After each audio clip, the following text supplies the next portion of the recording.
malam hari ini. Kami dari kelompok 7 yang beranggotakan saya, Agung Santoso, dan rekan saya, Siska Susanti, akan mempresentasikan tentang pengembangan tes pengetahuan PAI. Ya. Next, ini.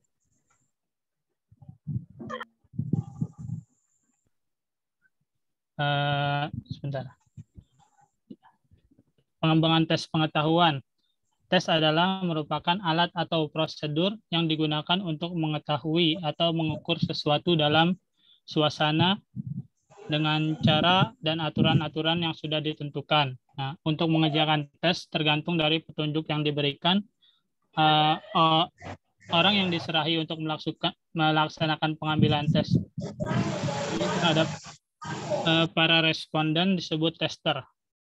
Nah, dalam tes ini ada dua bentuk alat evaluasi dalam bidang kognitif, yaitu tes dan non-tes. Kita akan membahas yang tes. Teknik tes sendiri ini memiliki dua bentuk, yang mana antara lain tes objektif dan tes uraian. Yang dimaksud tes objektif di sini adalah tes dengan pernyataan tertutup. Kata tertutup di sini adalah jawaban yang sudah benar-benar tersedia. Kalau ditinjau dari tujuannya, ada 4 macam tes. Di antaranya yaitu yang pertama adalah tes penempatan. Nah, tes penempatan adalah tes yang diperlukan untuk menempatkan siswa dalam kondisi yang sesuai dengan kemampuannya. Adapun yang kedua adalah tes diagnosis. Tes diagnosis adalah tes hasil belajar yang digunakan untuk mengetahui kelemahan dan kekurangannya sebagai dasar perbaikan. Yang ketiga, tes formatif adalah tes hasil belajar yang bertujuan untuk mengetahui sudah sejauh manakah peserta didik telah terbentuk setelah mereka mengikuti proses pembelajaran dalam jangka waktu tertentu. Dan yang keempat adalah tes sumatif. Tes sumatif adalah tes yang dilakukan untuk memperoleh data atau informasi yang dimana penguasaan atau pencapaian belajar siswa terhadap bahan pelajaran yang telah dipelajarinya. Nah, sedangkan kalau berdasarkan bentuk pernyataannya, tes dapat terbentuk berupa objektif dan esai. Tes objektif itu, maaf sebentar. Next, ini. Tes objektif adalah tes yang dimana keseluruhan informasinya yang diperlukan untuk menjawab tes setelah telah tersedia dan peserta hanya tinggal memilih salah satu alternatif yang tersedia. Adapun macam-macam tes objektif adalah sebagai berikut. Yang pertama adalah tes melengkapi. Tes melengkapi ini adalah salah satu bentuk tes jawaban bebas, yang dimana butir-butir soalnya berupa satu kalimat di mana bagian-bagian tertentu yang dianggap penting dikosongkan kepada tester, diminta untuk mengisi bagian-bagian yang ditiadakan tersebut. Yang kedua adalah tes benar-salah. Tes ini adalah tes yang memuat pertanyaan benar atau salah. Bentuk benar atau salahnya ada dua macam. Kalau dilihat dari segi mengerjakan atau menjawab soal, yakni dengan pembetulan, yaitu siswa diminta untuk membetulkan bila ia memilih jawaban yang salah, atau siswa hanya diminta untuk melingkari huruf benar atau salah tanpa memberikan jawaban yang betul. Yang ketiga, tes pilihan ganda. Tes pilihan ganda ini adalah tes yang memuat serangkaian informasi yang belum lengkap. Dan untuk melengkapinya dilakukan dengan memilih berbagai alternatif pilihan yang telah disediakan. Nah, ada 4 macam variasi tes pilihan ganda. Antara lain yaitu yang pertama, tes pilihan ganda biasa, yang mana ini adalah soal yang disertai beberapa alternatif jawaban, di mana hanya tersedia satu pilihan benar dan siswa tugasnya adalah untuk memilih mana alternatif tersebut yang benar. Yang kedua ada tes asosiasi, merupakan modifikasi dari tes pilihan ganda biasa. Bentuk asosiasi ini juga terdiri dari satu pertanyaan dan beberapa alternatif jawaban. Hanya saja terdapat lebih dari satu jawaban yang benar. Yang ketiga ada tes hubungan antar hal, Tes ini adalah soal yang memuat pertanyaan dan alasan dengan memuat pernyataan dan memuat alasan. Yang terakhir, tes menjodohkan. Dalam bentuk tradisional, menjodohkan terdiri dari 2 kolom yang paralel. Tes ini relatif jarang digunakan dalam penilaian pembelajaran. Oke, sifat dan kegunaan tes objektif adalah digunakan untuk mengukur hampir semua aspek kemampuan siswa, mendiagnosis kesulitan belajar, dapat mencakup sasaran belajar yang luas dalam waktu yang relatif singkat, dan memiliki reliabilitas yang tinggi, sangat berguna untuk ujian seleksi, dan sulit dan lama pembuatannya. Dan ada kemungkinan juga siswa menjawab benar karena menebak. Yang selanjutnya, tes esai. Tes esai adalah suatu bentuk tes yang terdiri dari pertanyaan atau perintah yang menghendaki jawaban yang berupa uraian yang relatif panjang. Tes ini dirancang untuk mengukur hasil belajar di mana yang diperlukan untuk menjawab soal yang dicari, diciptakan, dan disusun sendiri oleh siswa. Siswa harus mencari dan menyusun jawabannya sendiri. Tes esai itu diklasifikasikan menjadi beberapa bentuk. Yang pertama adalah uraian non-objektif atau bebas. Pada tes esai bebas ini, peserta dapat mengemukakan pendapat sesuai dengan kemampuan mereka tanpa ada batasan-batasan dari pembuat soal. Sehingga jawaban setiap peserta akan berbeda satu sama lain. Namun pembuat soal harus tetap mempunyai acuan pengoreksi jawaban peserta. Contoh soalnya adalah bagaimana peranan pupuk kelompok dalam pertanian. Ini kan jawabannya masih luas banget, jadi semua peserta jawabannya pasti beda-beda.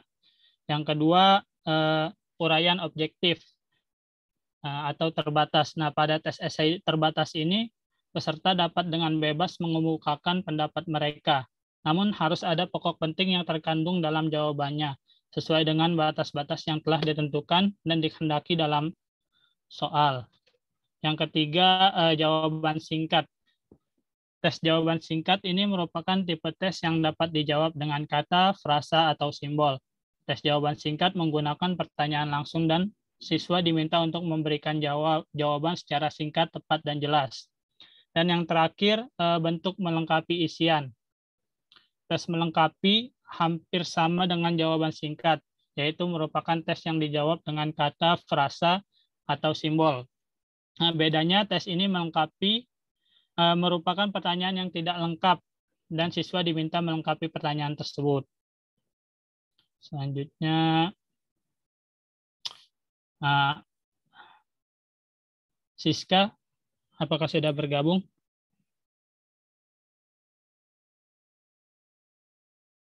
Siska? Belum ya? Belum, Agung. Belum bergabung. Oke. Saya lanjut. Berikut sebentar. Tes. Mana? Tes standar dan tes buatan guru. Tes standar, pengertian tes standar secara sempit adalah tes yang disusun oleh satu tim ahli atau disusun oleh lembaga yang khusus menyelenggarakan secara profesional. Tes tersebut diketahui memenuhi syarat sebagai tes yang baik. Tes ini dapat digunakan dalam waktu yang relatif lama, dapat diterapkan pada beberapa objek yang mencakup wilayah luas untuk mengukur validitas dan reliabilitas, telah diuji cobakan beberapa kali sehingga hasilnya dapat dipertanggungjawabkan. Nah, sedangkan tes prestasi standar adalah istilah standar dalam tes yang dimasukkan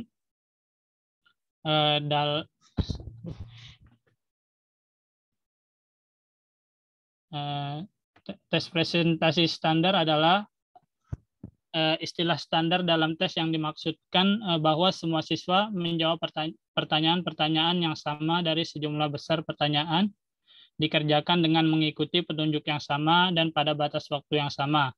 Dengan demikian, ada sesuatu standar atau ukuran sehingga diperolehlah suatu standar penampilan dan penampilan kelompok lain dapat dibandingkan dengan penampilan kelompok standar tersebut. Nah, penyusunan standar selalu mengusahakan agar sistem scores objektifnya sehingga dapat diperoleh reliabilitas yang tinggi, dan ini tidak berarti bentuk tes standar harus selalu tes pilihan ganda menggunakan skala skor dan norma yang relevan. Siska belum masuk juga ya?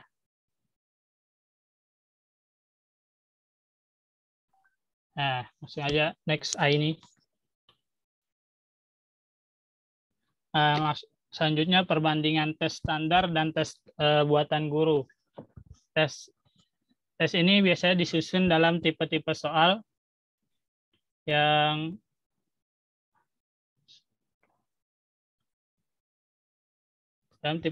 soal yang sama dan meliputi bahan dan pengetahuan yang banyak dengan bahan atau pengetahuan yang dicakup oleh tes buatan guru. Tes pertama tes standar. Tes standar yang pertama didasarkan atas bahan dan tujuan umum dari sekolah-sekolah di suatu negara, sedangkan tes buatan guru didasarkan atas bahan dan tujuan khusus yang dirumuskan oleh guru untuk kelasnya sendiri. Yang kedua ada mencakup aspek yang luas dan pengetahuan atau keterampilan dengan hanya sedikit butir tes untuk setiap keterampilan atau topik. Nah, di tes perbuatan guru ini mencakup pengetahuan atau keterampilan yang sempit. Yang ketiga, di tes standar disusun dengan kelengkapan staf, profesor, pembahasan, editor, butir tes. Nah, kalau di tes buatan guru, biasanya disusun sendiri oleh guru dengan sedikit atau tanpa bantuan orang lain dan atau tenaga ahli. Yang keempat, menggunakan butir-butir tes yang sudah diuji cobakan, dianalisa dan direvisi sebelum menjadi sebuah tes. Sedangkan tes buatan guru jarang-jarang menggunakan butir-butir tes yang diuji cobakan, dianalisis, dan direvisi. Yang kelima, tes standar mempunyai reliabilitas yang tinggi, sedangkan tes buatan guru mempunyai reliabilitas sedang atau rendah. Yang keenam, tes standar menggunakan untuk seluruh negara, sedangkan tes buatan guru norma kelompok terbatas kelas tertentu. Nah, secara garis besarnya kegunaan tes standar adalah yang pertama, membandingkan prestasi belajar dengan pembawaan individual atau kelompok. Yang kedua, membandingkan tingkat prestasi siswa dalam keterampilan di berbagai bidang studi untuk individu atau kelompok. Yang ketiga, membandingkan prestasi siswa antara berbagai sekolah atau kelas. Dan yang keempat, mempelajari perkembangan siswa dalam suatu periode waktu tertentu. Adapun kegunaan tes buatan guru adalah untuk menentukan seberapa baik siswa telah menguasai bahan pelajaran yang diberikan dalam waktu tertentu. Yang kedua, untuk menentukan apakah suatu tujuan telah tercapai. Dan yang ketiga adalah untuk memperoleh suatu nilai. Selanjutnya fungsi next ini. Fungsi dan langkah-langkah penyusunan tes. Fungsi tes ini secara umum ada dua, yaitu sebagai berikut. Yang pertama adalah sebagai alat pengukur terhadap peserta didik. Dalam hubungan ini, tes berfungsi untuk mengukur tingkat perkembangan atau kemajuan yang telah dicapai oleh peserta didik setelah mereka menempuh proses belajar mengajar dalam jangka waktu tertentu. Dan yang kedua, sebagai alat pengukur keberhasilan program pengajaran, sebab melalui tes ini akan dapat diketahui sudah seberapa jauh program pengajaran yang telah diajarkan telah dapat dicapai. Sedangkan menurut Suharsimi Arikunto dalam bukunya Dasar-Dasar Evaluasi Pendidikan, fungsi tes dapat ditinjau menjadi tiga hal. Yang pertama, fungsi untuk kelas, Yang kedua, fungsi untuk bimbingan. Yang ketiga adalah fungsi untuk administrasi. Nah, adapun perbandingannya dari ketiga fungsi tersebut adalah sebagai berikut. Fungsi untuk kelas yang pertama mengadakan diagnosis terhadap kesulitan belajar siswa, mengevaluasi celah antara bakat dengan pencapaian dan menaikkan tingkat prestasi. Sedangkan untuk fungsi untuk bimbingan yaitu menentukan arah pembicaraan dengan orang tua tentang anak-anak mereka, kemudian membantu siswa dalam menentukan pilihan, kemudian membantu siswa mencapai tujuan pendidikan dan jurusan. Sedangkan fungsi untuk administrasi adalah yang pertama memberi petunjuk dalam mengelompokkan siswa, kemudian penempatan siswa baru, dan membantu siswa memiliki kelompok.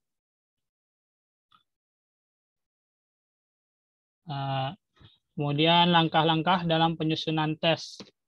Yang pertama adalah menentukan tujuan pengadaan tes. Yang kedua, mengadakan pembatasan terhadap bahan yang akan dijadikan tes. Yang ketiga, merumuskan tujuan instruksional khusus dari tiap bagian bahan. Yang keempat, menderetkan semua indikator dalam tabel persiapan yang memuat pula aspek tingkah laku terkandung dalam indikator. Dan yang kelima, menyusun tabel spesifikasi yang memuat pokok materi, aspek berpikir yang diukur, beserta imbangan antara kedua hal tersebut. Secara rincinya, menetapkan tujuan tes, yaitu langkah awalnya dalam mengembangkan tes adalah menetapkan tujuan. Tujuan ini penting ditetapkan sebelum tesnya dikembangkan, karena seperti apa dan bagaimana tes yang akan dikembangkan itu sangat bergantung pada untuk apa tes tersebut digunakan. Yang kedua, melakukan ini langkah-langkah pengembangan instrumen tes. Maaf. Yang kedua, melakukan analisis kurikulum. Analisis kurikulum dilakukan dengan cara melihat dan menelaah kembali kurikulum yang ada berkaitan dengan tujuan tes yang telah ditetapkan. Yang ketiga, membuat kisi-kisi. Membuat kisi-kisi merupakan matriks yang berisi spesifikasi soal-soal yang meliputi SKKD materi indikator dalam bentuk soal yang akan dibuat. Nah, yang keempat adalah menulis soal. Nah, pada kegiatan menulis soal ini, setiap butir soal yang Anda tulis harus berdasarkan indikator yang telah dituliskan pada kisi-kisi dan dituangkan dalam spesifikasi butir soal. Bentuk butir soal juga mengacu pada deskripsi umum dan deskripsi khusus yang sudah dirancang dalam spesifikasi butir soal. Yang kelima, melakukan telaah instrumen secara teoritis. Telaah instrumen tes secara teoritis atau kualitatif ini dilakukan untuk melihat kebenaran instrumen dari segi materi, konstruksi, dan bahasa. Telaah instrumen secara teoritis ini dapat dilakukan dengan meminta bantuan para ahli atau pakar, teman sejawat, maupun dapat dilakukan telaah secara sendiri. Setelah melakukan ini, kemudian dapat diketahui apakah secara teoritis ini layak atau tidak. Yang keenam, melakukan uji coba dan analisis hidup. Nah, sebelum tes digunakan, perlu dilakukan terlebih dahulu beberapa tes. Langkah ini diperlukan untuk memperoleh data empiris terhadap kualitas tes yang telah disusun. Uji coba ini dapat digunakan sebagai dasar analisis tentang reliabilitas, validitas, tingkat kesukaran, pola jawaban, efektivitas pengecohan, dan daya pembeda, dan lain-lain. Dan yang terakhir adalah merevisi soal. Nah, berdasarkan hasil analisis butir soal, hasil uji coba kemudian dilakukan perbaikan. Berbagai bagian tes yang masih kurang memenuhi standar kualitas yang diharapkan itu perlu diperbaiki sehingga diperoleh perangkat tes yang jauh lebih baik. Nah, untuk soal yang sudah baik tidak perlu lagi dibenahi. Tapi untuk yang soal yang masih masuk kategori tidak baik maka harus dibenahi. Nah, setelah tersusun butir soal yang bagus, kemudian soal tersebut disusun kembali untuk menjadi perangkat instrumen tes sehingga instrumen tes siap digunakan. kurang lebih itu presentasi dari kelompok kami. Apakah Siska sudah masuk? Belum ya? Oke. Belum Agung. Saudari Siska belum masuk. Sebelumnya udah konfirmasi ke saudara. Iya, sudah katanya bisa habis sisa. Oke. Aisyah bisa. Oke. Jadi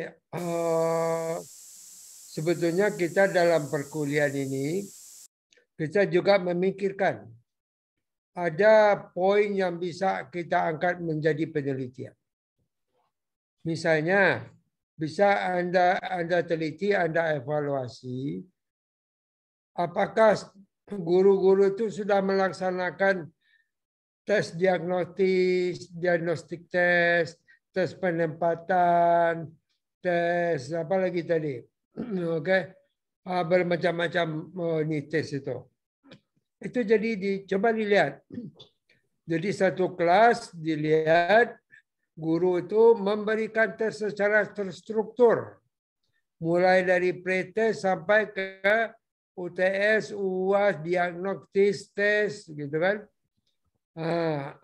Atau di kelas yang lain tidak, mungkin selama ini tidak, gurunya tidak memberikan itu. Nah, kita lihat mana hasilnya yang lebih baik. Oke, mungkin itu bisa kita angkat menjadi suatu skripsi, penelitian skripsi kita. Oke, udah dapat satu judul. Nah, jadi evaluasi penggunaan tes, aplikasian tes di dalam kelas. Oke, kita terusin aja dulu satu lagi, non tes. Siapa? Putri Novianti. Oke. Silakan.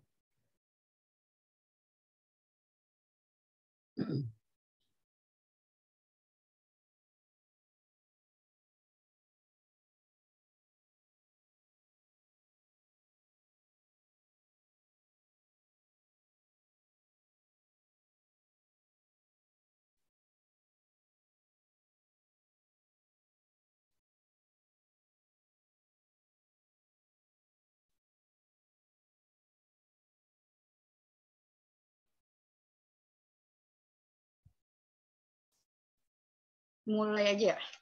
Oke, silakan. Izin Ustaz. Bismillahirrahmanirrahim. Assalamualaikum warahmatullahi wabarakatuh. Waalaikumsalam warahmatullahi wabarakatuh. Kami dari kelompok 8, Putri Novianti 311945 dan Reza Afifatul Jannah 311966. Alhamdulillahirrabbilalamin wa bihi nasta'in wa ala umuri dunya waddin wa salatu wassalamu ala asrafil anbiya'i wal mursalin wa ala alihi wa sahbihi ajma'in amma ba'du. Yang sama-sama kita hormati dosen pengampu Bapak Dr. Mulyadi Amir dan teman-teman yang saya banggakan. Kesempatan kali ini kami dari kelompok 8 akan mempresentasikan mata kuliah evaluasi dan tes PAI yang berjudul Pengembangan tes sikap non-tes dan teknik non-tes.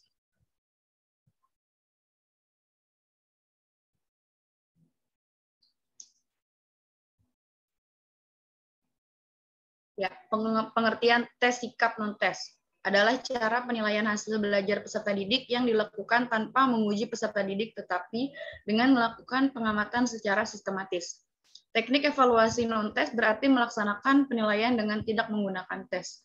Teknik penilaian ini umumnya untuk menilai kepribadian anak secara menyeluruh, meliputi sikap, tingkah laku, sifat, sikap sosial, dan lain-lain, yang berhubungan dengan kegiatan belajar dalam pendidikan, baik secara individu maupun secara kelompok. Pengertian teknik non-tes adalah alat penilaian dapat berarti teknik evaluasi. Teknik evaluasi non-tes berarti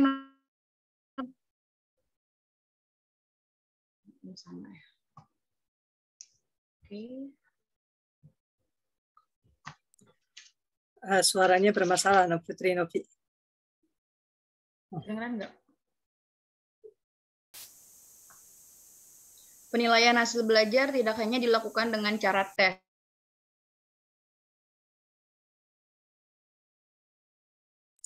Mungkin boleh saran videonya dimatikan dulu, Putri. Kayaknya sinyalnya nggak stabil. Untuk video dimatikan, kemudian audionya saja mungkin. Terputus. Bentar.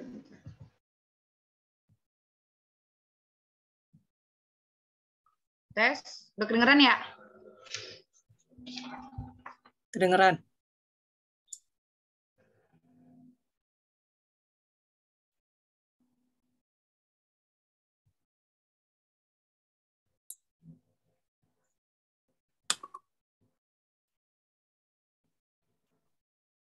Oke, dilanjut ya. Penilaian hasil belajar tidak hanya dilakukan dengan cara tes, tetapi dapat juga dilakukan dengan teknik non-tes seperti pedoman observasi, skala sikap, daftar cek, dan catatan anekdotal. Pedoman observasi baik digunakan untuk mengukur hasil belajar yang mengutamakan penampilan atau keterampilan dalam pendidikan profesional. Karena pada umumnya hasil belajar yang bersifat keterampilan sukar diukur dengan cara tes. Maka digunakan teknik pengukuran lain yang dapat memberikan hasil yang lebih akurat.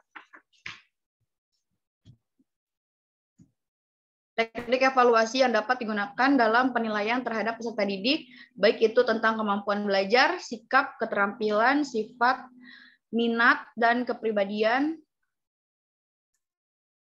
Adapun teknik yang akan dijelaskan adalah teknik non-tes. Salah satu teknik yang sangat membantu dalam penilaian terhadap hal-hal yang bersangkutan dengan siswa. Di sini ada identifikasi teknik tes sikap atau teknik non-tes. Ada skala bertingkat, kuesioner, daftar cocok, wawancara, pengamatan, dan riwayat hidup. Skala bertingkat yaitu skala menggambarkan suatu nilai yang berbentuk angka terhadap suatu hasil pertimbangan. Yang kedua ada kuesioner. Kuesioner itu sebuah daftar pertanyaan yang harus diisi oleh orang yang akan diukur atau responden. Yang ketiga ada daftar cocok, adalah deretan pertanyaan yang biasanya singkat-singkat, di mana responden yang dievaluasi tinggal membubuhkan tanda cocok checklist di tempat yang sudah disediakan. Yang keempat ada wawancara, adalah cara yang digunakan untuk mendapatkan jawaban dari responden dengan jalan tanya jawab sepihak. Lalu ada pengamatan, adalah suatu teknik yang dilakukan dengan cara mengadakan pengamatan secara teliti serta pencatatan secara sistematis. Lalu ada riwayat hidup, adalah gambaran tentang keadaan seseorang selama dalam masa kehidupannya. Berdasarkan data yang diperoleh dari pelaksanaan tes ini dapat digunakan sebagai bahan penilaian terhadap kegiatan belajar siswa dan untuk mengukur kemampuan belajar siswa pada aspek afektif.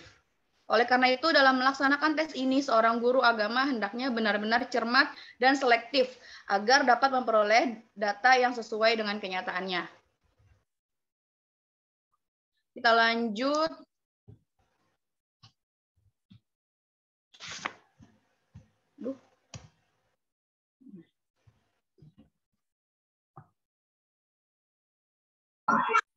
Alat penilaian yang non-tes yang biasanya menyertai atau inheren dalam melaksanakan proses belajar mengajar sangat banyak macamnya. Di antaranya bisa disebutkan adalah observasi, baik dengan secara langsung, tak langsung, maupun partisipasi. Wawancara, angket, sosiometri, checklist, konsep map, portofolio, student journal, pertanyaan-pertanyaan, dan sebagainya. Keberhasilan siswa dalam proses belajar mengajar tidak dapat diukur hanya dengan alat tes.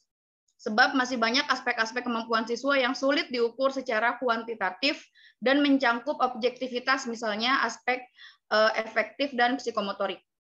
Di sini ada penggolongan teknik non-tes, ada observasi, wawancara, angket atau kuesioner, pemeriksaan dokumen atau dokumentari analisis. Yang pertama, observasi. Observasi itu merupakan suatu pengamatan langsung terhadap siswa dengan memperhatikan tingkah lakunya.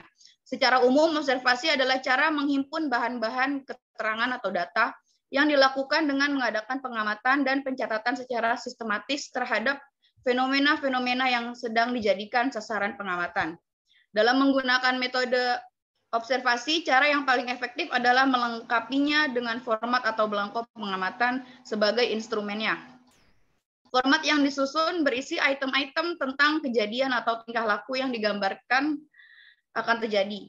Dari penelitian berpengalaman diperoleh suatu petunjuk bahwa mencatat data observasi bukanlah sekedar mencatat, tetapi juga mengadakan pertimbangan, kemudian mengadakan penilaian ke dalam suatu skala bertingkat.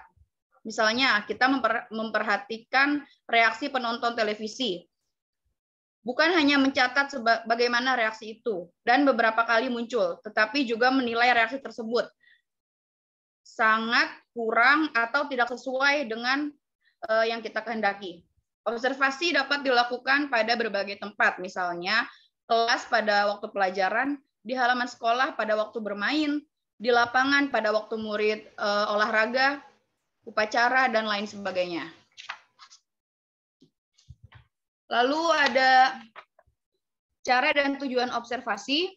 Menurut cara dan tujuannya, observasi dapat dibedakan menjadi 3 macam.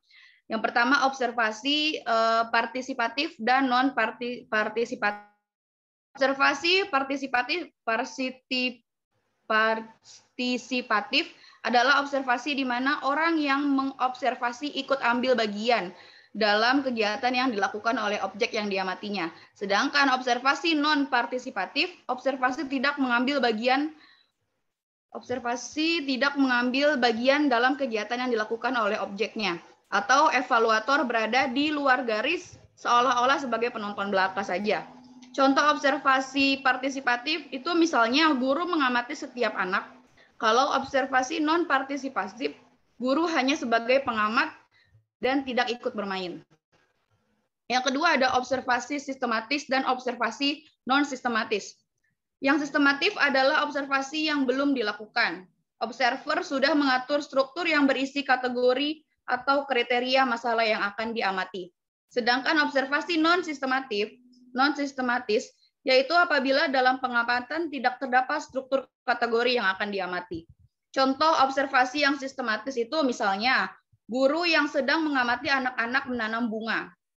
Di sini, sebelum guru melaksanakan observasi, sudah membuat kategori-kategori yang akan diamati. Apa saja yang akan diamati?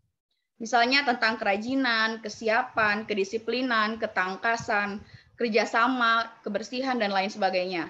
Kemudian kategori-kategori itu dicocokkan dengan tingkah laku murid dalam menanam bunga.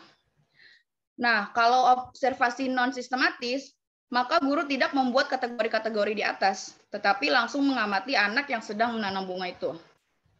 Yang ketiga ada observasi eksperimental. Observasi eksperimental adalah observasi yang dilakukan secara non-partisipatif, tetapi sistematis. Tujuannya untuk mengetahui atau melihat perubahan, gejala-gejala sebagai akibat dari situasi yang sengaja diadakan. Sebagai alat evaluasi, observasi ini digunakan untuk yang pertama menilai minat dan sikap dan nilai yang terkandung dalam diri siswa, melihat proses kegiatan yang dilakukan oleh siswa maupun kelompok. Sesuatu tes esai atau objektif tidak dapat menunjukkan seberapa kemampuan siswa dapat menjelaskan pendapatnya secara lisan dalam bekerja kelompok dan juga kemampuan siswa dalam mengumpulkan data. Seperti yang kita ketahui di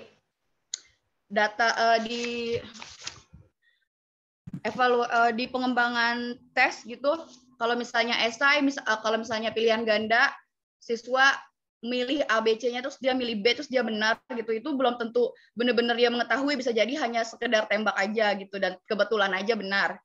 Gitu. Tidak sama halnya dengan non-tes. Lalu ada observasi.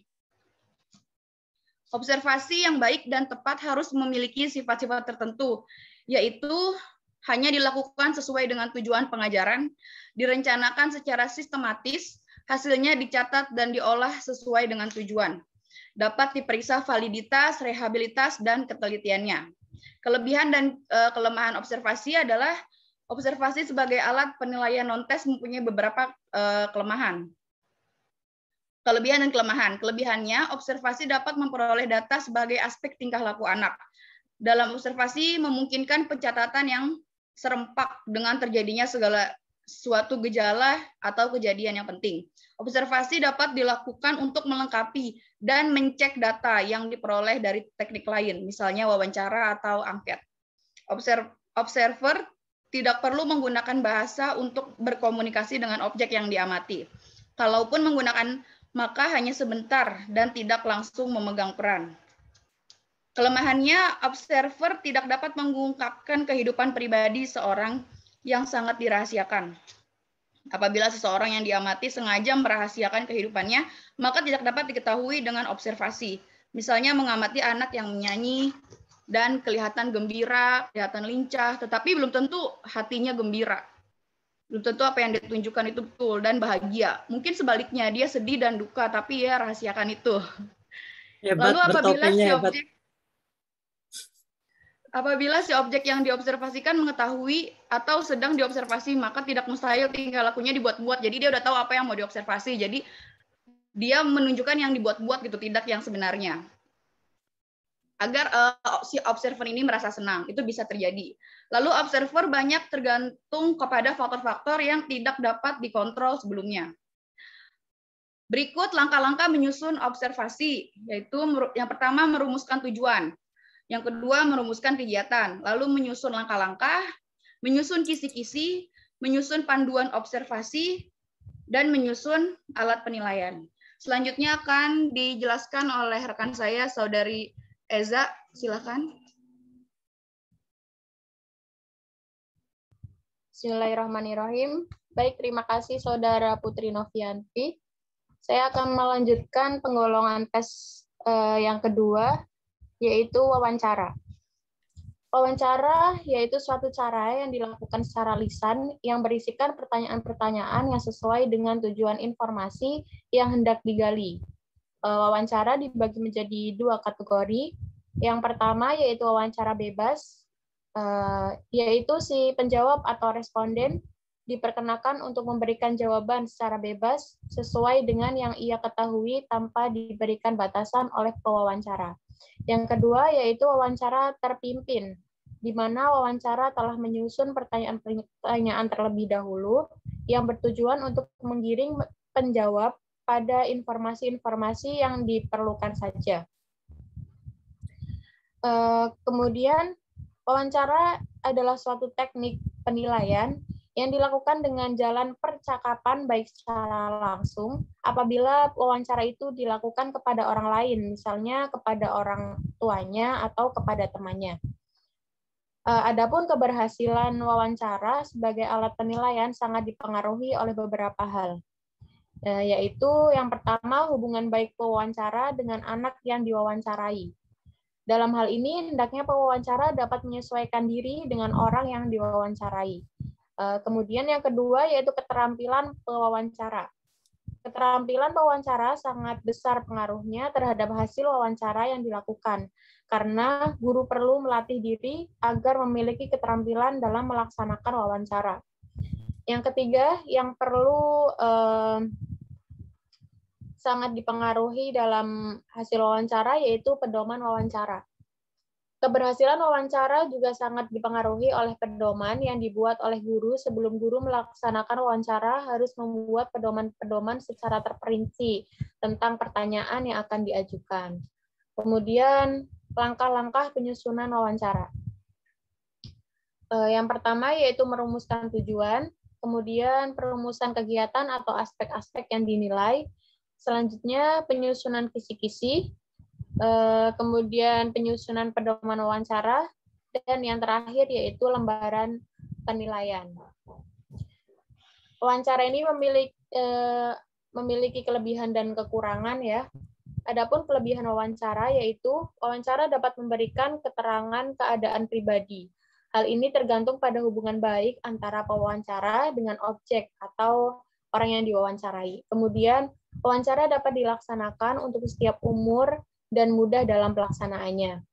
Wawancara dapat dilaksanakan serempak dengan observasi, kemudian data tentang keadaan individu lebih banyak diperoleh dan lebih tepat dibandingkan dengan observasi dan angket. Wawancara dapat menimbulkan hubungan yang baik antara si pewawancara dengan objek atau responden. Sedangkan kelemahan wawancara, yang pertama yaitu keberhasilan wawancara dapat dipengaruhi oleh kesediaan, kemampuan individu yang diwawancarai. Yang kedua, kelancaran wawancara dapat dipengaruhi oleh keadaan sekitar pelaksanaan wawancara. Kemudian wawancara menurut penguasaan bahasa yang baik dan sempurna. Jenis-jenis wawancara. Ada 2 jenis wawancara yang dapat digunakan sebagai alat evaluasi, yaitu yang pertama wawancara terpimpin, atau yang juga sering dikenal dengan istilah wawancara berstruktur, atau wawancara sistematis. Yang kedua yaitu wawancara tidak terpimpin, yang sering dikenal dengan istilah wawancara sederhana, atau wawancara tidak sistematis, yaitu wawancara bebas. Selanjutnya, penggolongan teknik non-tes yang ketiga yaitu angket atau kuesioner. Pada dasarnya, angket adalah sebuah daftar pertanyaan yang harus diisi oleh seorang yang akan diukur atau responden. Pada umumnya, tujuan penggunaan angket atau kuesioner dalam proses pembelajaran terutama adalah untuk memperoleh data mengenai latar belakang peserta didik sebagai salah satu bahan dalam menganalisis tingkah laku dan proses belajar mereka. Adapun kuesioner ini atau angket terbagi dalam beberapa kategori pembagiannya, dibedakan menjadi 2, yaitu pembagian kuesioner berdasarkan siapa yang menjawab dan pembagian berdasarkan cara menjawab. Ditinjau dari segi siapa yang menjawab, angket dibagi menjadi 2, yaitu 1 kuesioner langsung. Suatu kuesioner dikatakan sebagai kuesioner langsung adalah apabila kuesioner tersebut dikirim dan diisi langsung oleh orang yang akan dimintai jawaban tentang dirinya. Yang kedua yaitu kuesioner tidak langsung. Kuesioner tidak langsung adalah kuesioner yang dikirim dan diisi bukan oleh orang yang diminta keterangannya. Jadi mungkin bisa jadi diwakili ya pengisiannya. Kuesioner jenis ini biasanya digunakan untuk mencari data tentang bawahan, anak saudara, tetangga, dan sebagainya. Ditinjau dari segi cara menjawabnya atau strukturnya, kuesioner dibagi menjadi 2, yaitu yang pertama kuesioner tertutup atau berstruktur. Kuesioner tertutup adalah kuesioner yang disusun dengan menyediakan pilihan jawaban lengkap sehingga pengisi hanya tinggal memberi tanda centang pada jawaban yang dipilih. Kemudian yang kedua, kuesioner terbuka atau tidak terstruktur. Kuesioner terbuka adalah kuesioner yang disusun sedemikian rupa sehingga para pengisi bebas mengemukakan pendapatnya. Kuesioner terbuka disusun apabila macam jawaban pengisi belum terperinci dengan jenis, sehingga jawabannya akan beraneka ragam. Dengan kata lain, kuesioner ini adalah angket atau kuesioner yang membutuhkan jawaban uraian panjang dari anak, dan bebas. Yang biasanya anak dituntut untuk memberikan penjelasan-penjelasan, alasan-alasan terbuka. Penggolongan teknik non-tes angket ini ada kelebihan dan kelemahannya. Kelebihan menggunakan angket ini yaitu 1, dengan angket kita dapat memperoleh data dari sejumlah anak yang banyak yang hanya membutuhkan waktu yang singkat. Jadi bisa dilakukan secara serempak gitu ya. Kemudian yang kedua, setiap anak dapat memperoleh sejumlah pertanyaan yang sama. Yang ketiga, dengan angket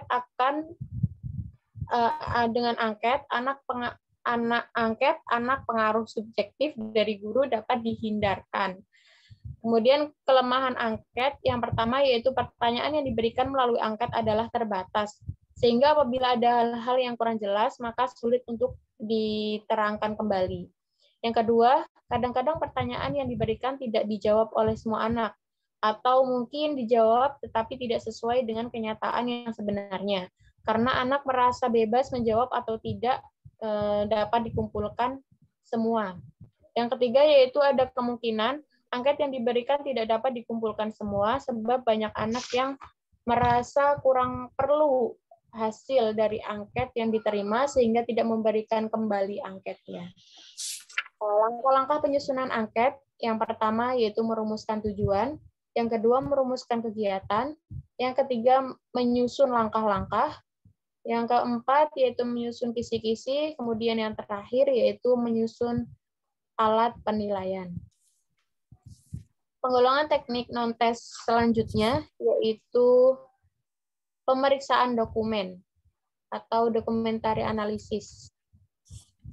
Evaluasi mengenai kemajuan, perkembangan, atau keberhasilan belajar peserta didik dapat menguji teknik non-tes, juga dapat dilengkapi atau diperkaya dengan cara melakukan pemeriksaan terhadap dokumen-dokumen.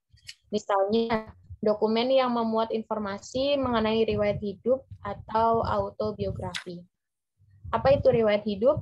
Riwayat hidup adalah gambaran tentang keadaan seseorang selama dalam masa kehidupannya. Dengan mempelajari riwayat hidup, maka subjek evaluasi akan dapat menarik suatu kesimpulan tentang kepribadian, kebiasaan, atau sikap dari objek yang dinilai. Kemudian, prinsip dasar penilaian berbasis portofolio. Dibagi menjadi tiga. Yang pertama, ada tiga prinsip dasar penilaian berbasis portofolio.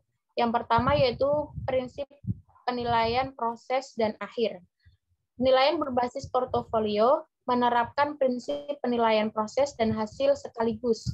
Proses belajar yang dinilai misalnya diperoleh dari catatan perilaku harian atau catatan anekdot mengenai sikap-sikap siswa dalam belajar, antusias dalam mengikuti pelajaran, dan sebagainya. Yang kedua yaitu prinsip penilaian berkala dan berkelanjutan. Penilaian berbasis portofolio menerapkan prinsip penilaian berkala. Misalnya, dalam menilai hasil, secara berkala setiap selesai atau satuan pelajaran ataupun satu kompetensi dasar diadakan ulangan atau tes.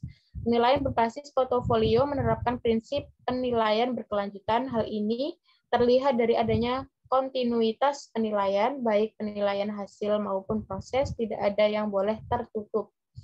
Yang ketiga yaitu prinsip penilaian yang adil. Penilaian yang baik hendaknya memperhatikan kondisi dan perbedaan-perbedaan individual, karena hal tersebut berkaitan dengan masalah keadilan. Adapun jenis-jenis portofolio itu ada dua. Yang pertama yaitu portofolio untuk beberapa atau semua pelajaran. Yang kedua yaitu portofolio untuk satu mata pelajaran. Portofolio untuk beberapa atau semua mata pelajaran, yaitu jenis ini menggambarkan profil kemampuan siswa yang mencatat berbagai hasil karya siswa dari berbagai mata pelajaran. Jenis ini dapat dibuat dengan bimbingan wali kelas atau guru di kelas. Ya, kemudian portofolio untuk satu mata pelajaran, yaitu isi portofolio terdiri dari hasil karya siswa yang menggambarkan ketercapaian kompetensi dasar dari mata pelajaran tertentu. Hasil pengukuran portofolio dijadikan dasar untuk menentukan apakah siswa tersebut masuk program akselerasi, pengayaan, atau remediasi. Kelebihan dan kekurangan menggunakan portofolio ini. Yang pertama kelebihannya yaitu perubahan paradigma penilaian. Kemudian akuntabilitas atau dapat dipertanggungjawabkan. Yang ketiga yaitu keterlibatan orang tua. Kemudian yang keempat penilaian diri sendiri. Dan yang terakhir yaitu penilaian yang fleksibel. Kekurangan dari portofolio yaitu satu, membutuhkan waktu yang relatif lama. Yang kedua, reliabilitas rendah. Yang ketiga, guru berorientasi pada pencapaian hasil akhir. Yang keempat, belum tersedianya kriteria penilaian yang baku. Dan yang terakhir yaitu memerlukan tempat penyimpanan yang memadai. Langkah-langkah dalam pengembangan instrumen non-tes. Menurut Hajar, dalam suatu penilaian tertentu, penelitian harus mengikuti langkah-langkah pengembangan instrumen, yaitu satu, mengidentifikasikan variabel, 2. Menjabarkan variabel ke dalam indikator yang lebih rinci. 3. Menyusun butir-butir. 4. Melakukan uji coba. 5. Menganalisis kesahihan dan keterandalan. Kemudian Surabrata berpendapat bahwa langkah-langkah pengembangan alat ukur khususnya atribut non-kognitif yaitu 1. Pengembangan spesifikasi alat ukur. 2. Penulisan pernyataan atau pertanyaan. 3. Penelaahan pertanyaan atau pernyataan atau pertanyaan. 4. Perilaku instrumen untuk keperluan uji coba. 5. Uji coba. 6. Analisis hasil uji coba. 7. Seleksi dan praktikan instrumen. 8. Administrasi instrumen. Dan 9. Penyusun skala dan norma. Kemudian secara lebih rinci, Jalil dan Muljono menjelaskan langkah-langkah penyusunan dan pengembangan instrumen, yaitu 1. Sintesa teori-teori yang sesuai dengan konsep variabel yang akan diukur dan buat konstruk variabel. Yang kedua, kembangkan dimensi dan indikator variabel sesuai dengan rumusan konstruk variabel. Yang ketiga, buat kisi-kisi instrumen dalam bentuk tabel spesifikasi yang memuat dimensi, indikator, nomor butir, dan jumlah butir untuk setiap dimensi dan indikator. Dan yang terakhir yaitu tetapkan besaran atau parameter yang bergerak dalam suatu rentangan kontinum dari suatu kutub ke kutub lain yang berlawanan. Cukup sekian presentasi dari kelompok kami, kelompok 8. Mohon maaf apabila ada kesalahan. Sekian. Assalamualaikum warahmatullahi wabarakatuh. Saya serahkan kembali ke Putri Novianti.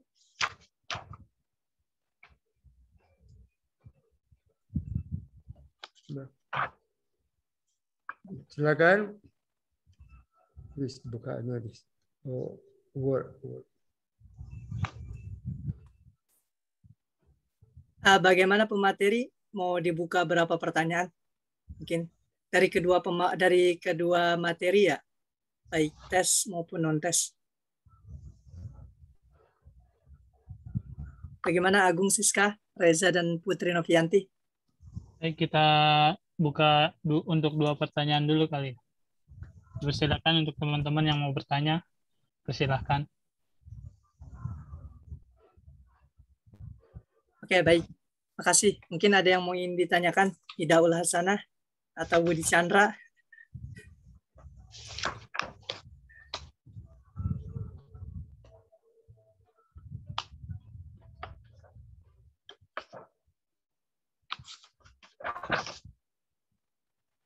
Oke, baik. Sambil ya, mungkin sedikit sharing.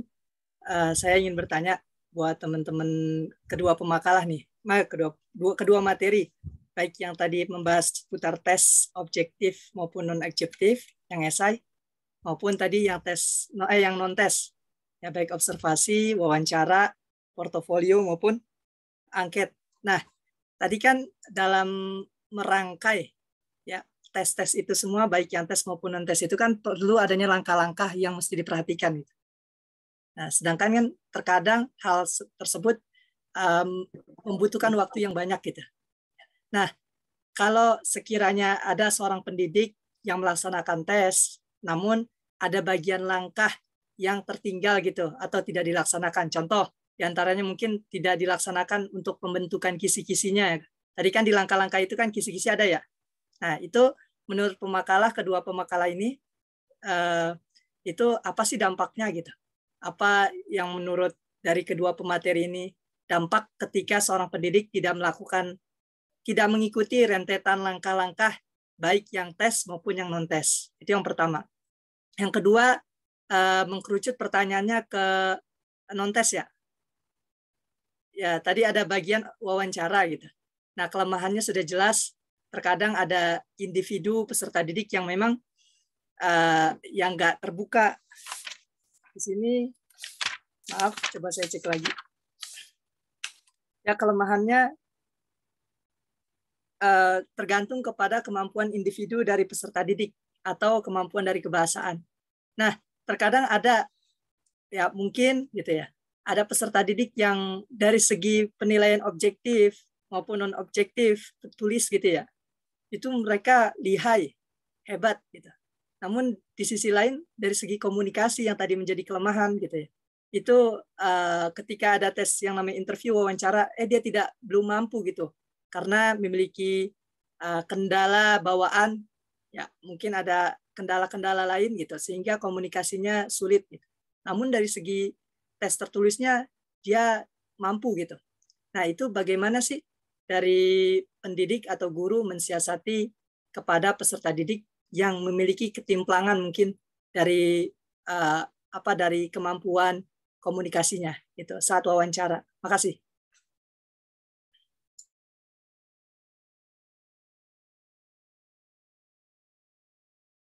Jadi tadi pertanyaan yang pertama untuk kedua pemateri, yang satu tadi mengkerucut ke makalah yang kedua ya. Terima kasih.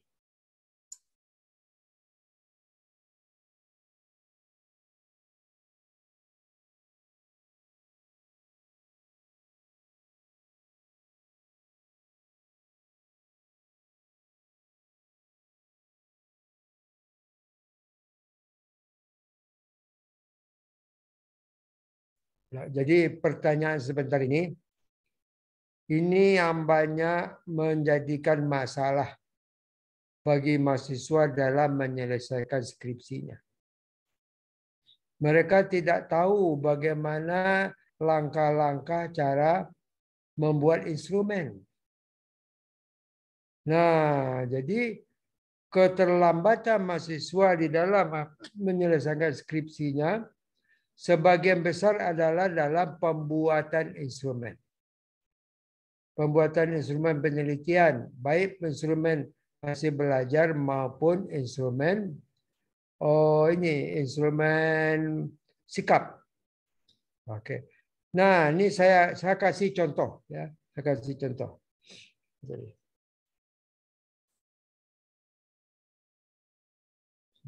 Jelas ini? Jelas? Dengar jelas, Ustaz. Coba ke atas sedikit. Oke, terus ke atas. Ini apa judulnya? Oke. Dokumen. Oh, enggak, terus ke bawah. Oke. Nah, definisi konseptual. Oke. Nah, kemudian kita lihat di sini. Jadi misalnya kita mau mengukur tes hasil belajar fikih. Di ini dulu, apa itu definisi operasional? Apa definisi konseptualnya? Apa definisi operasionalnya? Kita mau melihat melakukan angket, membuat tes non-tes tentang motivasi. Pertama sekali kita bikin dulu deskripsi konseptual dan deskripsi operasional. Nah, apa itu definisi konseptual? Ini ada yang ini asisten yang mau membacakan buat saya. Definisi konseptual. Pembelajaran daring adalah kegiatan pembelajaran yang memanfaatkan jaringan internet, LAN, WAN, dan sebagainya sebagai metode penyampaian, interaksi, dan fasilitas. Definisi operasional. Pembelajaran daring menurut Saifuddin merupakan salah satu bentuk pemanfaatan internet yang dapat meningkatkan peran siswa dalam proses pembelajaran. Peningkatan peran dan keaktifan siswa dalam penggunaan berbagai media dan teknologi demi suksesnya pembelajaran daring sangatlah dipengaruhi oleh persepsi. Indikator dari butir-butir pertanyaan untuk pengukuran pembelajaran daring berikut adalah sesuai dengan indikator-indikator pembelajaran daring, yaitu munculnya minat siswa. Kemudahan akses teknologi informasi dalam belajar, umpan balik dan penilaian fitur yang digunakan dalam aplikasi pembelajaran daring, dan kualitas materi pembelajaran. Yang C, kisi-kisi instrumen pembelajaran daring. Instrumen yang digunakan untuk mengumpulkan data tentang pembelajaran daring berbentuk kuesioner atau pertanyaan-pertanyaan dengan menggunakan skala Likert. Jadi kalau kita membuat pertanyaan, membuat angket, harus dengan menggunakan skala Likert. Ini tadi yang lupa teman-teman. Kalau dalam pembuatan non-test itu harus menggunakan skala Likert. Apa itu skala Likert? Skala Likert yang digunakan dalam bentuk 5 kategori, yaitu sangat setuju sama dengan 5, setuju sama dengan 4, ragu-ragu sama dengan 3, tidak setuju sama dengan 2, sangat tidak setuju sama dengan 1. Jadi kalau siswa menjawab setuju, itu kita kasih nilai 5. Dan juga nilai 4, nilai 3, 2. Oke.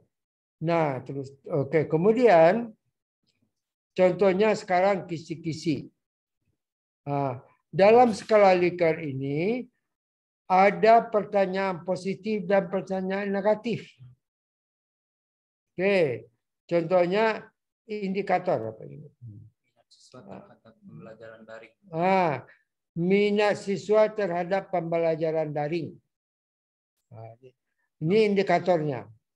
Dalam indikator ini nanti ada ini nomor butir. Nomor butir 1, 2, 3, 4, 5 itu adalah nomor butir soal positif. Nomor butir soal yang 6, 7, 8, 9 itu adalah soal yang negatif. Apa contohnya? Minat siswa terhadap pembelajaran daring misalnya. Ini pertanyaan yang negatif.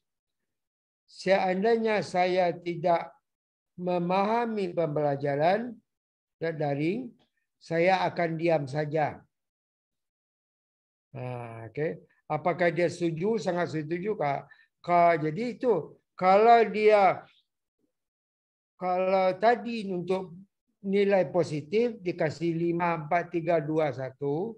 Tapi kalau untuk pertanyaan negatif dia balik. Jadi nilai 1, 2, 3, 4, 5 gitu. Jadi misalnya saya akan diam saja. Oke. Setuju, sangat setuju dah bilang. Maka dia nilainya 1. Jadi gitu. Dalam pembuatan skala Likert. Oke. Nah, tadi ada pertanyaan. Tadi dalam pembuatan kuesioner, kalau tidak pakai indikator bagaimana? Oke. Inilah yang menjadi masalah yang terbesar di mahasiswa menyelesaikan skripsi. Dia tidak kurang paham membuat kuesioner. Kuesioner itu dari mana dibikin? Mula-mula dari definisi konseptual, kemudian definisi operasional, dan kemudian juga indikator. Sama juga dengan hasil belajar. Hasil belajar fikih. Apa itu definisi konseptual dari hasil belajar fikih? Hasil belajar fikih adalah siswa gini. Nah, kemudian konseptualnya hasil belajar fikih itu apa? Definisi operasionalnya. Apakah di C1, C2, C3 atau C4? Oke. Nah, dari sana baru dibikin indikator. Sama dengan teknik ini tadi, teknik non-test. Kalau sudah dibikin soal sudah dibikin kisi-kisi. Nah, kemudian soal itu kita uji cobakan. Nah, diuji cobakan, kemudian kita lihat validitas dan reliabilitasnya. Kalau seandainya ada yang soalnya yang nggak bagus, diperbaiki atau dibuang. Oke. Nah, oke.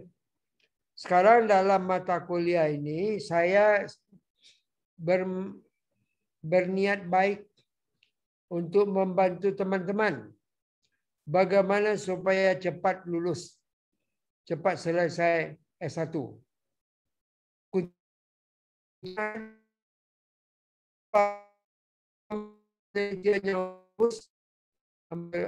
Ininya sudah selesai.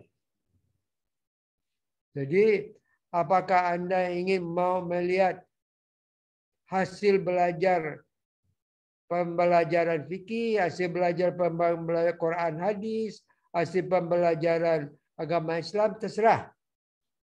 Atau apakah Anda ingin melihat minat siswa terhadap pembelajaran PAI? Oke, apa minatnya, apa motivasinya, segalanya. Oke, untuk itu saya harapkan sehabis mata kuliah ini, ujung dari mata kuliah ini, masing-masing kelompok membuat instrumen penelitian. Boleh instrumen penelitian yang berupa instrumen penelitian hasil belajar atau instrumen penelitian non-tes. Bikin dengan lengkap dengan ininya, cara-caranya, dengan apa langkah-langkahnya. Kemudian sampai cari validitas dan reliabilitasnya. Nah, sampai kalau dapat udah diuji cobakan. Nah, begitu nanti Anda menggarap skripsi untuk mengadakan seminar proposal. Jadi Anda udah siap. Tapi kalau proposalnya udah jadi segalanya, baru akan dipikirkan cara membuat instrumen. Di sana makanya akan memakan waktu yang banyak. Oke, jelas? Jadi saya tugasi akhir semester ini nanti masing-masing kelompok membuat instrumen penelitian hasil belajar. Apakah hasil belajar fikih, hasil belajar Quran hadis, hasil belajar PAI kalau dia di SD, SMP, atau SMA. Oke. Atau non-tes, membuat angket atau kuesioner. Kuesioner tentang motivasi segalanya. Masing-masing kelompok bikin. Saya kurang-kurangnya bikin 1. Tapi kalau syukur-syukur Anda bisa bikin 2, alhamdulillah.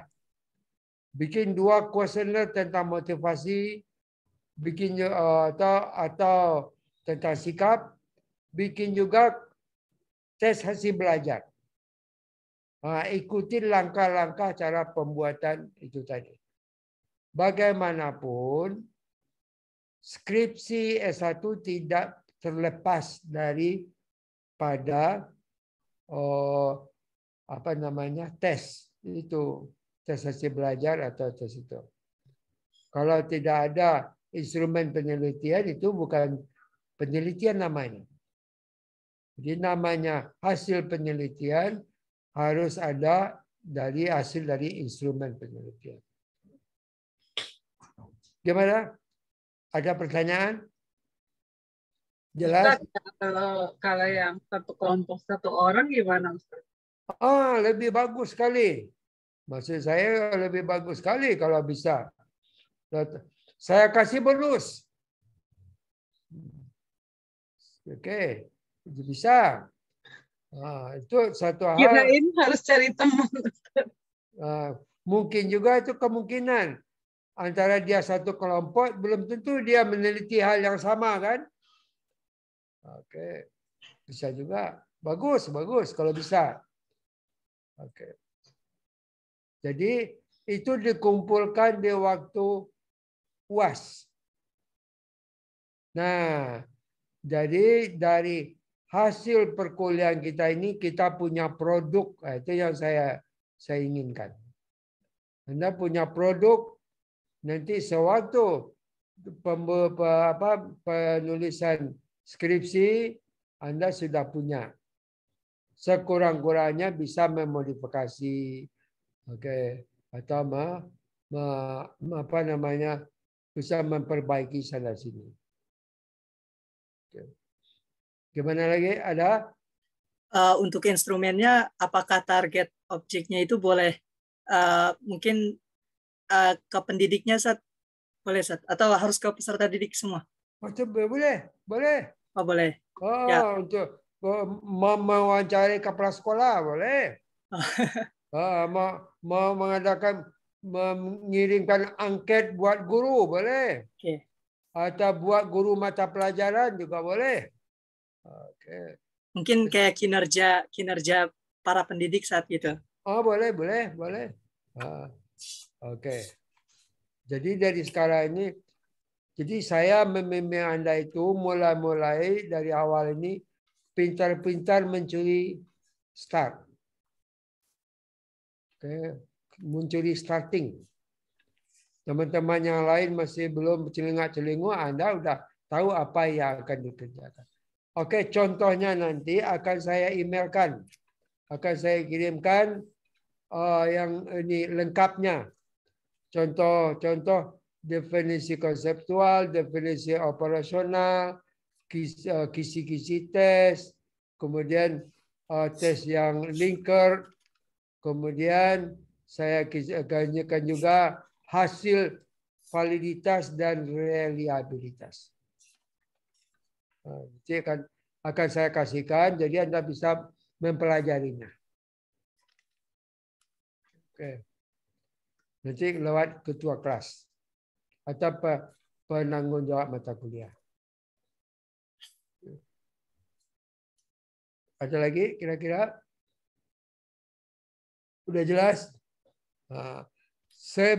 Sebaiknya tugas ini Anda kerjakan mulai dari sekarang. Minggu besok kita ketemu, ada pertanyaan, Anda bisa langsung tanya. Minggu besok lagi ketemu lagi, ada di kebentur di mana, Anda bisa langsung bertanya.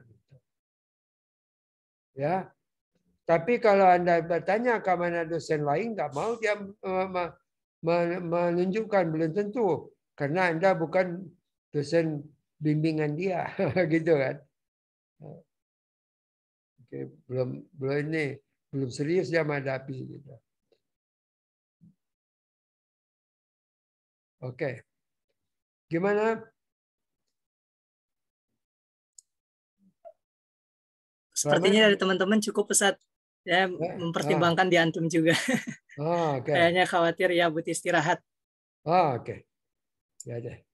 Ya ini maaf sekali saya agak kurang sehat. Kurang sehat.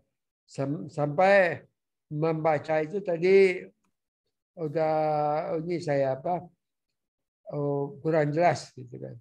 Ini mungkin pengaruh obat kali. Pengaruh obat. Oke. Oke. Kita tutup dengan bacakan Alhamdulillahirabbil alamin. Alhamdulillahirabbil alamin. Oke. Assalamualaikum warahmatullahi wabarakatuh. Waalaikumsalam warahmatullahi wabarakatuh. Terima kasih Ustaz, lekas sehat. Nah, ketemu lagi insyaallah next week. Amin.